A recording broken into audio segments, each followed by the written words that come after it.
کوئی سوال کوئی ساتھی کرنا چاہیں تو مغرب میں ابھی وقت موجود ہے، انشاءاللہ قرآن و حدیث کی روشنی میں اس کی وضاحت کی کوشش کروں گا۔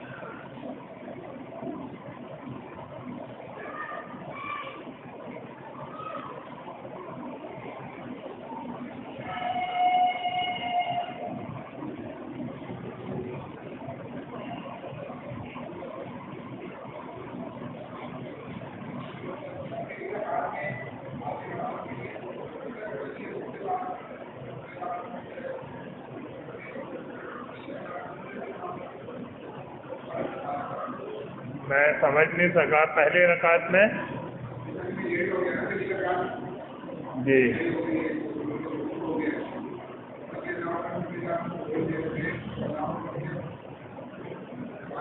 جب امام رکوع سے اٹھ گیا تو پھر اس وقت کوئی اگر شامل ہوتا ہے نماز میں تو اس کو وہ رکعت نہیں ملے گی۔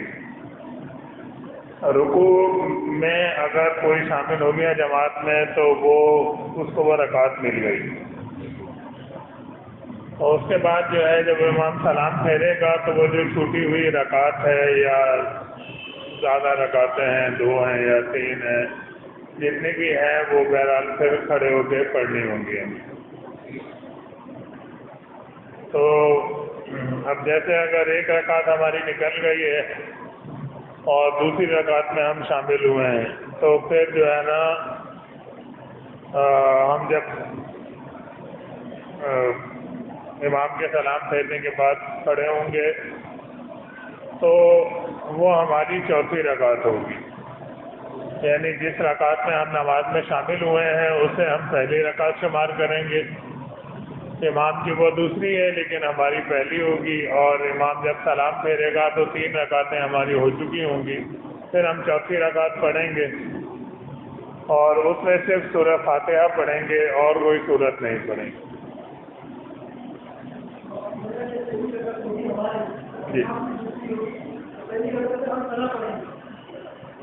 ہم اس رکعت میں شامل ہوئے دوسری رکعت میں صلاۃ کی تو اس میں ہمیں ثنا پڑھنی ہوگی۔ اگر امام سر قرأت کر رہا ہے تو اگر وہ جہر قرأت کر رہا ہے تو ظاہر ہے کہ وہ پھر وقفہ نہیں دے گا بلکہ کھڑے ہونے کے بعد وہ سورہ فاتحہ کی تلاوت شروع کر دے گا، تو پھر ہمیں خاموش رہنا ہے کیونکہ یہ اللہ کا حکم ہے کہ قرآن پڑھا جائے تو خاموش رہو اور غور سے سنو۔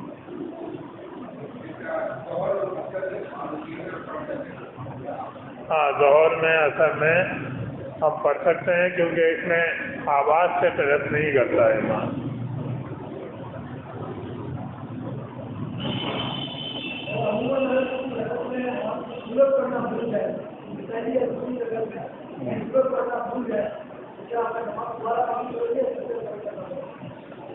اگر پہلی یا دوسری رکعت میں سورہ فاتحہ ہم نے پڑھ لی ہے لیکن جو دوسری سورت ہم پڑھے بغیر رکوع میں چلے گئے تو ایسی صورت میں سجدہ سہو کرنے کی ضرورت نہیں ہے، بلکہ جو ہے وہ رکعت ہو جائے گی، کیونکہ اگر سورہ فاتحہ ہم نہیں پڑھیں گے تو پھر جو ہے وہ نماز نہیں ہوگی۔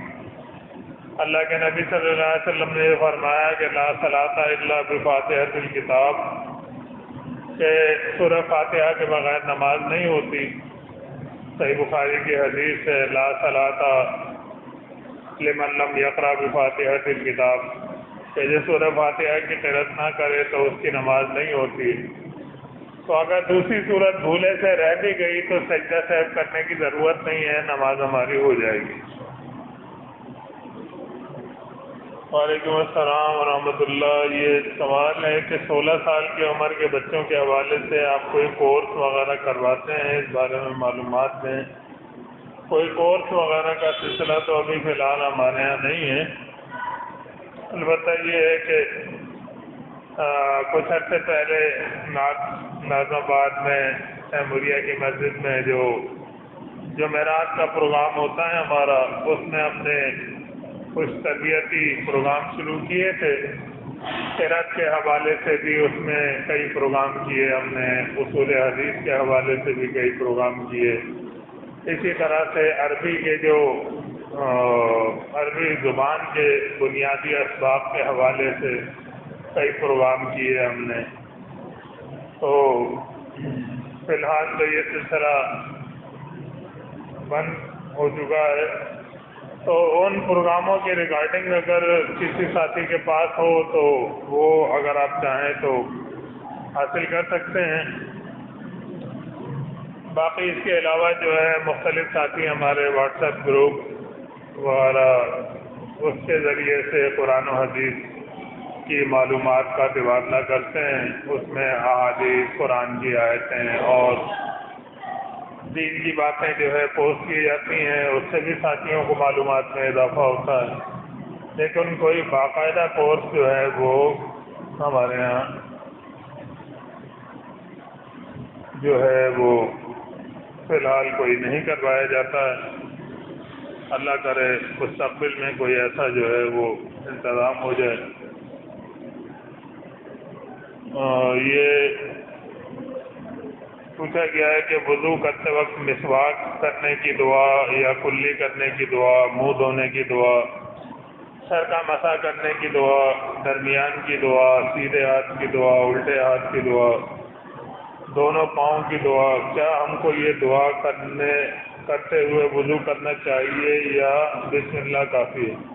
نہیں، ایسے کوئی احادیث میں نے نہیں پڑھی ہے اور میرے علم میں نہیں ہے کہ جس میں منہ دھونے کی الگ دعا بتائی گئی ہو، سر کا مسح کرنے کی الگ دعا بتائی گئی ہو اور وضو کے ایک ایک رکن کی الگ الگ دعائیں بتائی گئی.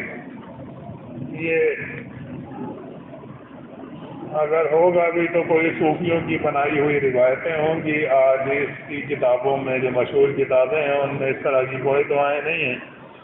بس یہی ہے کہ بسم اللہ پڑھ کے ہمیں وضو شروع کر دینا چاہیے اور وضو کرنے کے بعد صحیح مسلم کی حدیث میں آیا ہے کہ اشہد ان لا الہ الا اللہ وحدہ لا شریک لہ واشہد ان محمدا عبدہ ورسولہ.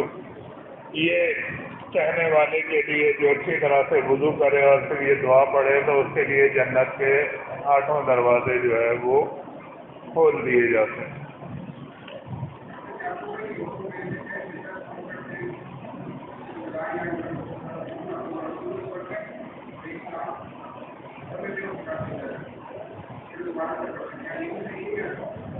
یہ جو سجدہ سہو کرنے کا طریقہ جو عام طور پہ لوگوں میں رائج ہے کہ اتحیات پڑھنے کے بعد آخری قاعدے میں اس کے بعد ایک طرف وہ سلام پھیرتے ہیں سیدھی طرف غالباً اور اس کے بعد جو ہے 2 سجدے کرتے ہیں. پھر اس کے بعد شاید جو ہے دوبارہ تحیات پڑھتے ہیں اور پھر جو ہے درود اور دعائیں وغیرہ پڑھ کے سلام پھیرتے ہیں. تو لیکن یہ طریقہ کسی حدیث میں نہیں ہے.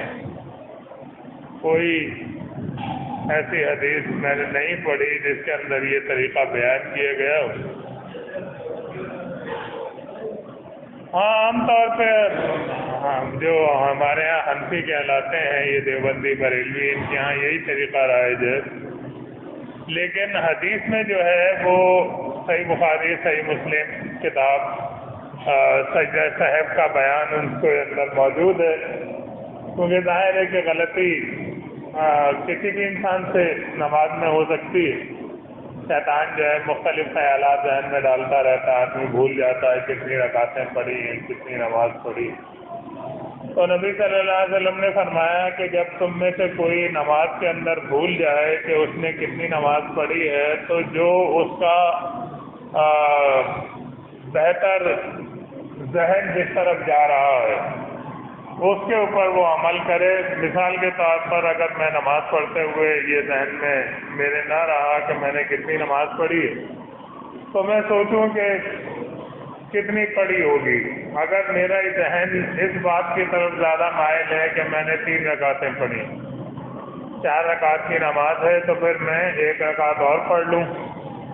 اور اگر میرا ذہن جو ہے اس طرف زیادہ جھک رہا ہے کہ نہیں یہ 4تھی ہی رکعت میں پڑھ رہا ہوں تو پھر وہ چاہے تیسری ہو لیکن میں اس کے اوپر عمل کروں، 4تھی مطلب سمجھ کے پڑھوں.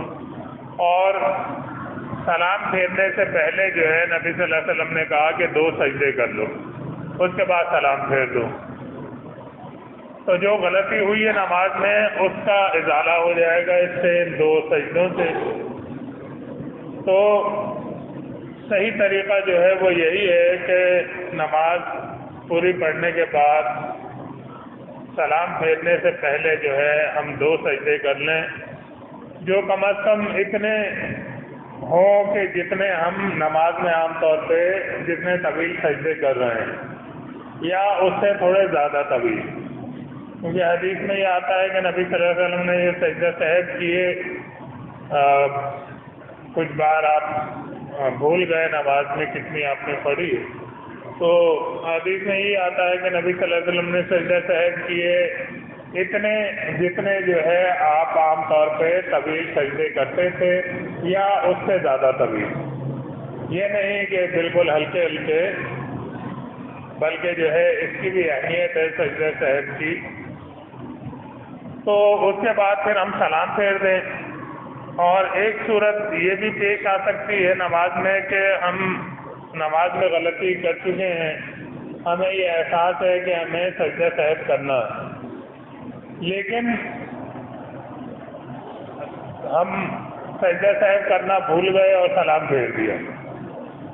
ایسا بھی ہو سکتا ہے. سلام پھیرنے کے بعد ہمیں یاد آیا کہ ہم نے سجدہ صحب کرنا تھا، تو اس کے لیے بھی حدیث میں یہی ہے کہ پھر سلام پھیرنے کے بعد بھی ہم 2 سجدے کر کے پھر دوبارہ سلام پھیر دیں، تو اس سے یہ سجدہ صحب جو ہے یہ ادا ہو جائے گا. جی ہاں، تحیات پڑھ کے، درود پڑھ کے، اور جو دعائیں ہم مانگنا چاہتے ہیں وہ مانگ کے پھر ہم سجدہ صحب کر لیں 2 اور پھر سلام پھیر.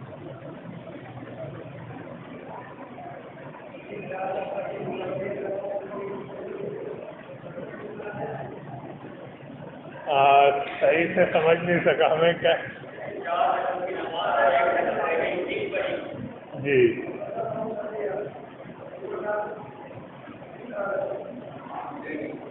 بات یہ ہے کہ آپ کے ذہن میں نہیں ہے نا کہ میں نے 3 رکعتیں پڑھی ہیں. آپ کا ذہن جو ہے وہ اسی طرف ہے کہ میں نے 4 رکعتیں پڑھی ہیں، لیکن بھول ہوئی ہے. یہ کنفرم نہیں ہے کہ 4 ہی ہیں، بلکہ جو ہے بھول ہوئی ہے، اور آپ کا زیادہ ذہن اس طرف مائل ہو رہا ہے کہ میں نے 4 رکعتیں پڑھی ہیں، تو آپ نے 3 بھی پڑھی ہوں گی. تو وہ جو 2 سجدہ صحب ہیں وہ نماز میں جو مطلب کمی ہے اس کے انشاءاللہ وہ تلافی کر دیں گے. یہ بھی ممکن ہو سکتا ہے کہ ہم 4تھی رکعت پڑھ رہے ہوں اور ہمارا ذہن اس طرف جائے کہ ہم نے 3 رکعتیں پڑھی ہیں، اور پھر ہم وہ 4تھی رکعت پڑھنے کے بعد 5ویں رکعت بھی پڑھ لیں. ہم تو یہی سمجھیں گے نا کہ یہ ہم 4تھی پڑھ رہے ہیں، تو 5 رکعتیں ہو جائیں گی، 2 سجدہ صحب ہم کر لیں گے، تو اس سے جو ہے جو غلطی ہوئی ہے اس کی تلافی ہو جائے گی. تو جان بوجھ کے تو ظاہر ہے کہ ہم ایسا نہیں کریں گے کہ 1 رکعت کم پڑھیں، غلطی ہونے یا بھول ہونے پر ہی کریں گے. تو اللہ تعالیٰ سے ہم یہ دعا کرتے ہیں کہ ربنا لا تؤاخذنا ان نسینا واخطانا، کہ اللہ تعالیٰ ہماری پکڑ نہ کرنا اگر ہم بھول جائیں یا پھر ہم سے خطا ہو جائے. تو اللہ تعالیٰ جانتا ہے کہ انسان کمزور ہے، بھول، خطا، غلطی ہر ایک کے ساتھ ہے.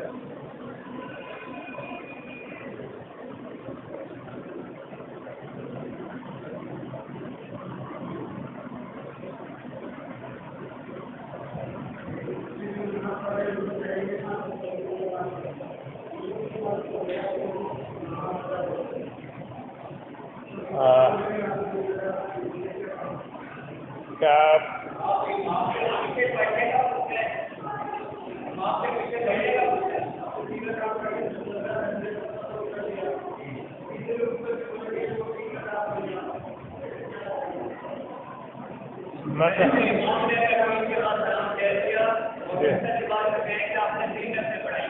جی ہاں، تو ایسی صورت میں پھر امام جو ہے وہ کھڑا ہوگا اور پھر وہ 1 رکعت پڑھے گا، مقتدی بھی پڑھیں گے پیچھے، اور سجدہ صحب کرے گا امام.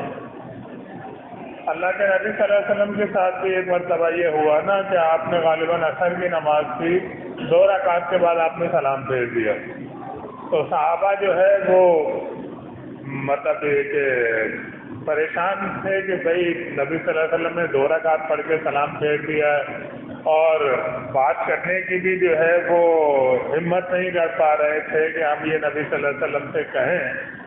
تو ایک صحابی جو تھے جن کو ذوالیدین کہا جاتا تھا، ان کے ہاتھ تھوڑے لمبے تھے تو اس وجہ سے انہیں ذوالیدین کہا جاتا تھا، نام ان کا کچھ اور تھا۔ تو انہوں نے نبی صلی اللہ علیہ وسلم سے کہا کہ کیا نبی صلی اللہ علیہ وسلم نماز کم ہو گئی؟ تو نبی صلی اللہ علیہ وسلم نے کہا کہ نہیں، کم نہیں ہوئی۔ تو انہوں نے کہا کہ آپ نے 2 رکعتیں پڑھائی ہیں۔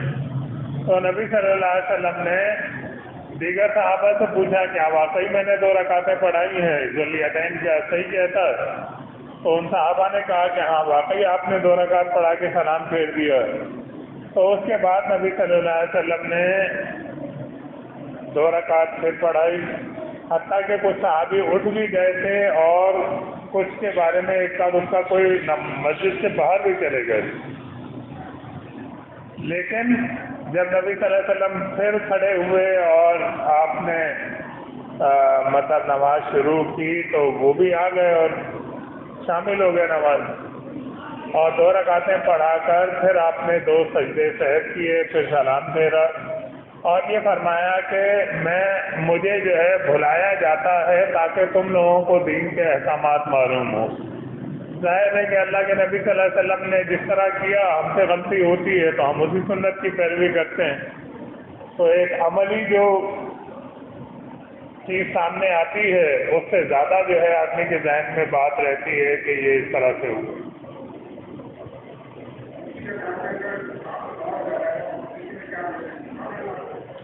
جی ہاں، آدمی جو ہے وہ سبحان اللہ کہیں گے اگر امام سے غلطی ہوتی ہے تو اگر جماعت کے اندر مرد بھی ہیں خواتین بھی ہیں تو مرد اگر امام کی غلطی پر تنبیہ کریں گے تو وہ سبحان اللہ کہیں، اور عورتیں اگر جو ہے وہ غلطی پر توجہ دلائیں تو وہ جو ہے زبان سے کچھ نہیں کہیں گی بلکہ جو ہے وہ دوسرے ہاتھ سے مار کے آواز کے ذریعے سے اس طرح سے مطلع کریں گی کہ امام سے غلطی ہوئی، کیونکہ عورتوں کو جو ہے وہ مطلب یہ کہ سبحان اللہ کہنا نہیں ہے بلکہ ہاتھ کی آواز کے ذریعے سے امام کو متوجہ کرنا ہے کہ وہ غلطی کر چکا ہے۔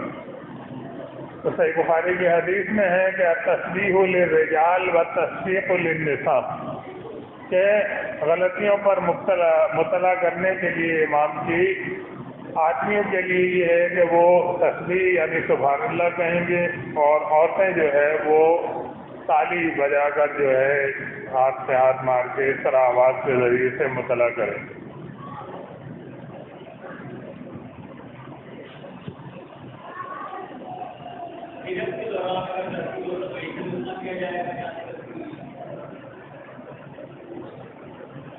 ہاں، بہتر تو یہ ہے کہ وہیں سے رکنا دیا جائے۔ اگر امام سے قرأت میں غلطی ہو رہی ہے تو جہاں وہ غلطی کی اس میں وہیں مقتدی جو ہے پیچھے سے صحیح لفظ اسے بتا دے کہ بھائی صحیح لفظ یہ ہے۔ اب یہ بھی ممکن ہوتا ہے کہ امام جو ہے وہ ذرا تیز رفتاری سے قرأت کر رہا ہوتا ہے تو اب وہ جیسے ہی رکے آیت پہ تو ویسے جو ہے مقتدی رکنا دیتے ہیں، جیسے تراویح میں عام طور پہ ہوتا ہے ذرا تیز رفتار ہوتا ہے، تو بہرحال یہ ہے کہ رکنا قرأت کے دوران دیا جا سکتا ہے۔ اب یہ صلاۃ کا وقت ہو گیا ہے، ساتھ ہی صلاۃ کی تیاری کریں۔ السلام علیکم۔